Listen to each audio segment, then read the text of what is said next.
What's up, guys? Welcome to Steve Does Stuff. I guess Rhett does stuff. I'm just picking it up where me and Steve left off. Engine's out. Haven't really scoped it yet to see. What I'm working on here today is I'm trying to get this mess all tidy up so I can finally paint it. In the past, the only other time the engine's come out is when I've blown up the engine mid-season, which I just wanted to, get back to driving. So we in and outed it in a weekend. So I really couldn't clean it up. Over the years, it's got a lot of marks and spots and stuff where you can see the original paint. Just trying to tidy it all up and get all this out of the way so we can prep it to paint. So I've already tucked away my fuel rail and all my dash 6, mark everything. Even though I've done this a few times, I still label and Ziploc everything. So what I'm going to work on next is trying to get this harness out of the way. I'm not really too sure what I'm going to do, if I'm going to push it back in the bay. And then I got to get this guy off. I got to get the master, the clutch line. And then I'm going to try and move a lot of this harness and just the rat's nest that is my engine bay currently. Try and move it all around and make it easier to paint. So yeah, that's the plan right now. So let's get it.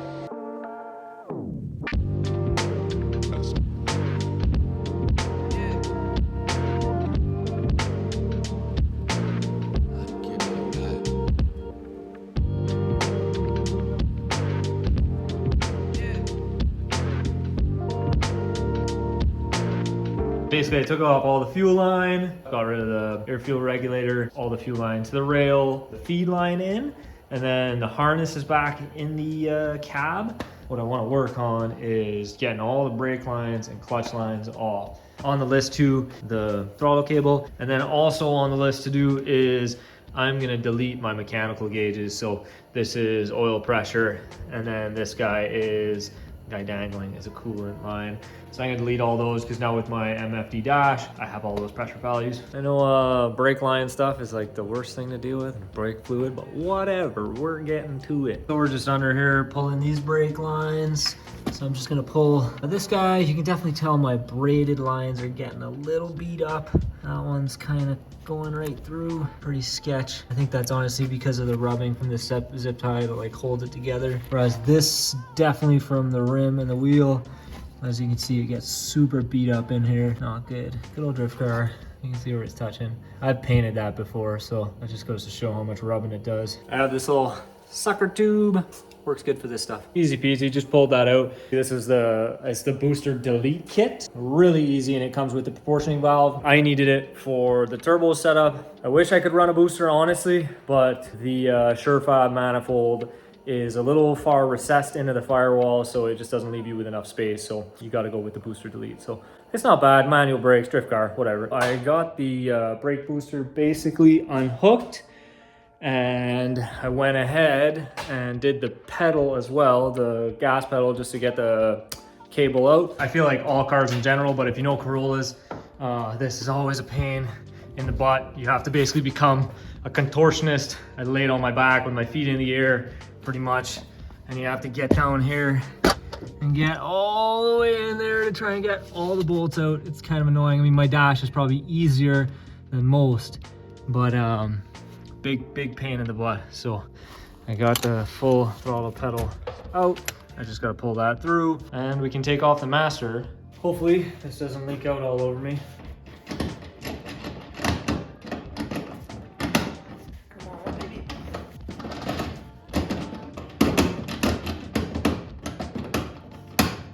She's unhappy.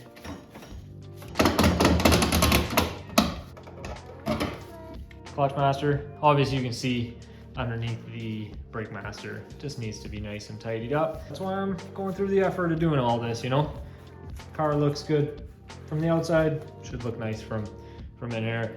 Obviously, don't mind the absolutely beaten tunnel. This swap was originally tried to be completed before me, and they massaged it quite hard. So I got pretty much all this sorted. Everything's out, clutch master's out, brake master's out, all the harness is back in the cabin. The wiper motor is off as well. So we got all that done and dusted. What I'm gonna try and work on today is just cleaning up this wiring harness, which is just like really gross. As you can see, it's not nice. This thing, it is kind of well hidden, but that stuff needs to be cleaned up. And honestly, I am not a wiring expert by any means, so all I'm gonna do is literally just pull back that old loom and just kind of tidy it up, get some new loom on it, you know, see if I can move it further in to the wells so it's just covered. Wish me luck.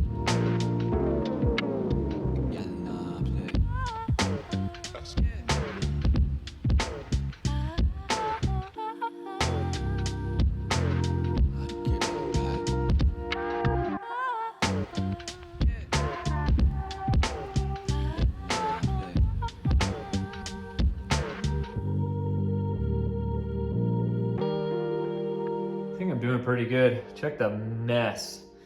That's all the old loom. There are all these plugs that I no longer need. I think this was the cruise control. This, I was not sure. I think this is to do with the AC. And then I had some old stuff going on in here, but tons of loom came out. I'm gonna take out a few more wires if I can figure out what they do. I've started the relooming process over here, just a little bit. Nothing crazy, I just kind of wanted to start on it and just see what it looked like, because I'm using a different type of tape. And one of my good friends who does this a lot, Jason, who's been in a few of the videos, he suggested this, which is Tessa tape. It's actually kind of interesting. It's basically like a cloth.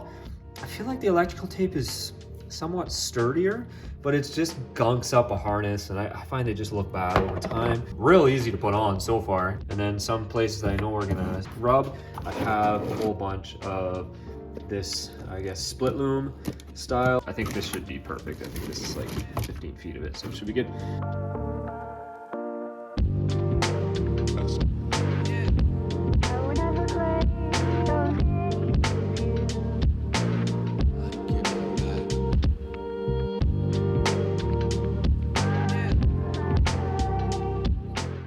All right, that was way easier than I thought it was gonna be.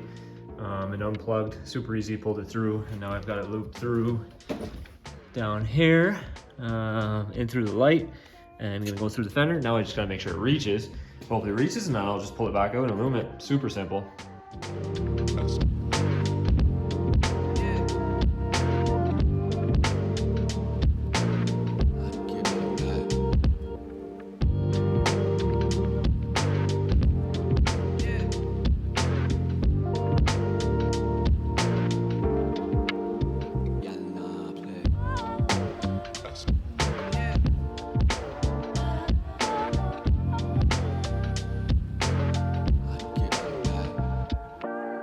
So I wrapped it all with Tessa tape. Now it looks pretty nice.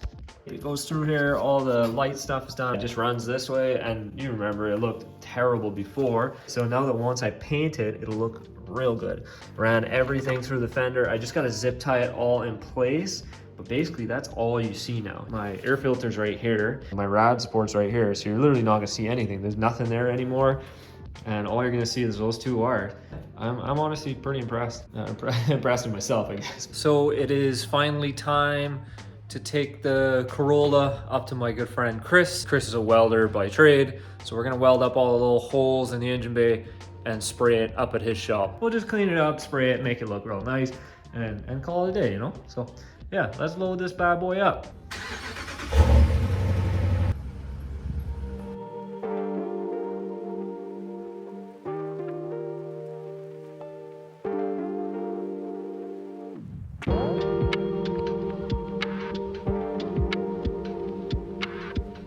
Locked and loaded, no hood.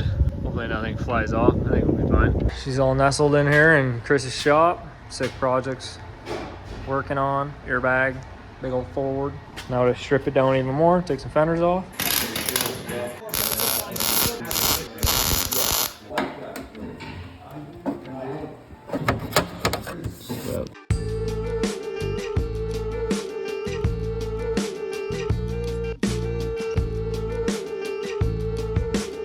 Another day on this bad boy. We got all the seam sealer off of everywhere. Chris did all the welding, welded up a bunch of holes. We left a few, obviously left the harness holes, left some of the threaded stuff that we need. Took out all the grommets. We'll eventually reseal it. We still got to grind off everything, grind off all the welds.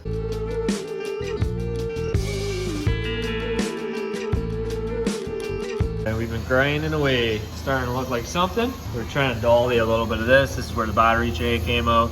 Needs a little bit more, but you know, how hard are you gonna go, right? Back up here at Chris's. He's playing around with the Galaxy. Big girl. Big old Ferd. Willie says he's not much of a Ferd guy, but he seems to be collecting the Ferds. Not a big Ferd guy, but somehow got some Ferds. It's break time at the shop here. And Willie's gonna do the old Italian tune-up on the E86.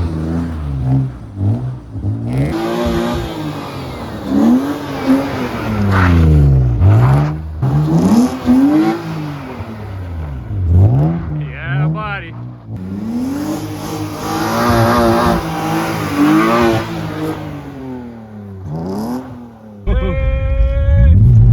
Just no throttle.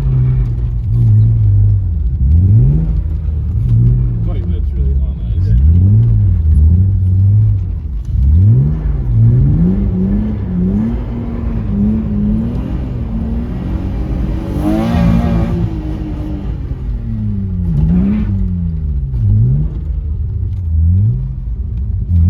Alright, so while we're at her, I'm gonna take off all these damn lines that are totally unnecessary because we ran this dash 6 line and we ran a fresh brake line a long time ago.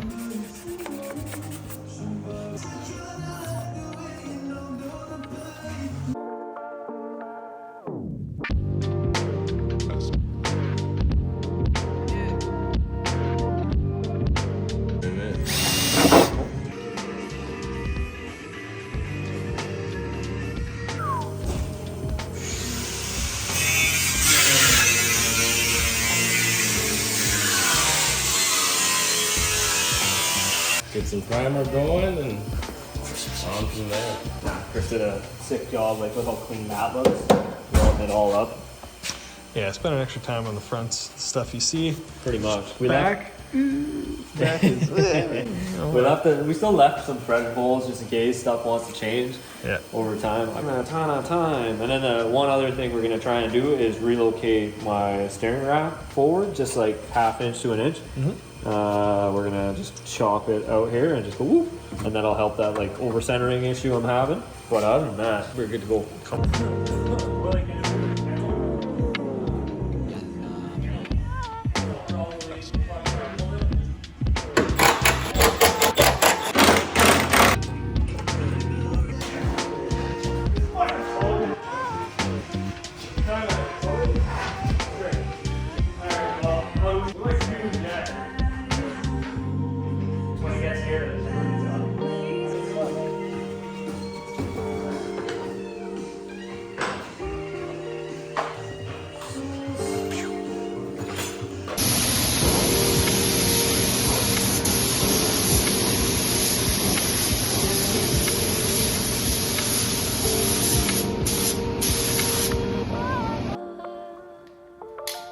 Bloody!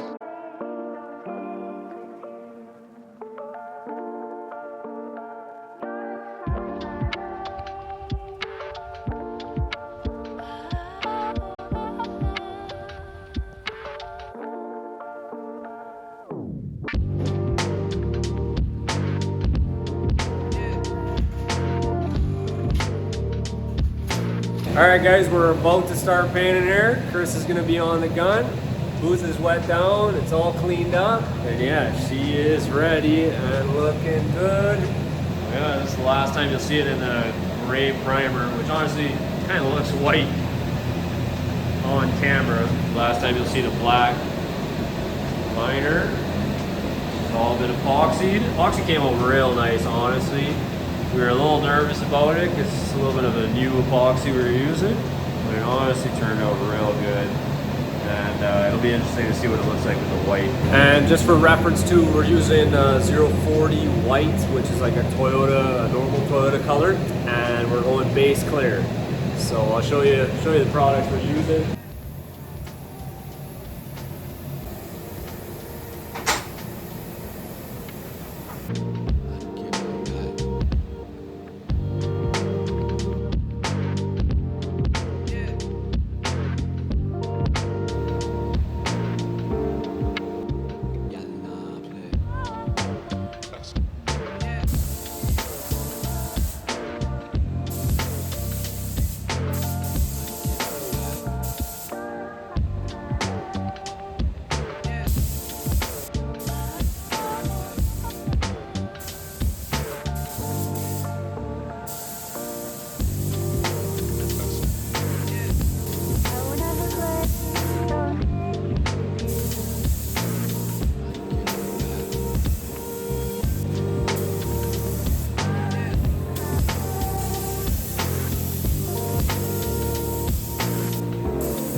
All right, guys, just wrapping up this video. Car's all back home, and garage is a mess. I got the engine back, built that. Video should be coming out as well. So we painted this seam sealer, relocated the rack, and it honestly turned out sick. Chris killed it with the paint. Now it's just to put it back together. Yeah, all the new zinc hardware going in. You can see what we did with the rack, at least sprayed.